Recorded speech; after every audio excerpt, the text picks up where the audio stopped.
Zaļnieku pamatskolā šomēnes sarunas visbiežāk raisās par stārķiem. Oktobra sākumā, kad visi sugas brāļi jau bija aizlidojuši uz savām ziemošanas vietām, pie skolas durvīm pēkšņi parādījies svētelis.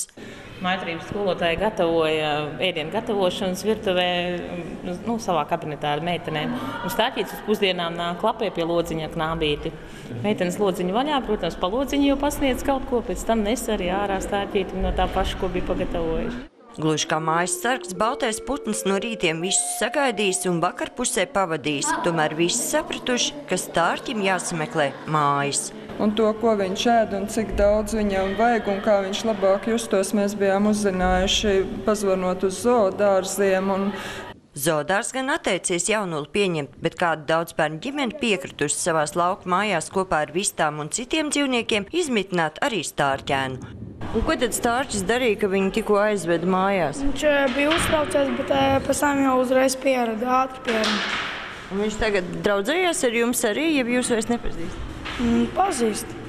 Uz mājputniem jaunais iemītnieks pagaidām labprātāk nolūkojas no augšas, bet pie bērniem pēc barības gan pienāk klāt. Saimnieki vien bažījās, vai stārķis iestājoties augstumam sapratīs, ka kopā ar vistām jādodas uz kūti un pavasarī vēl atpazīs savus īstos sugas brāļus. Latvijas Universitātes Bioloģijas institūta vadošā pētniece Māra Janaus telefonsarunā stāsta, ka bažām nav pamata un visticamāk svētels pavasarī piepulcēsies citiem stārķu tautas locekļiem, lai palīdzētu stārķi, kuram dienā nepieciešams kilograms gaļas vai zivju pabarot, skolā nolemts izveidot palīdzības fondu. Sandra Letāna, Andris Pāns, TV Spektrs.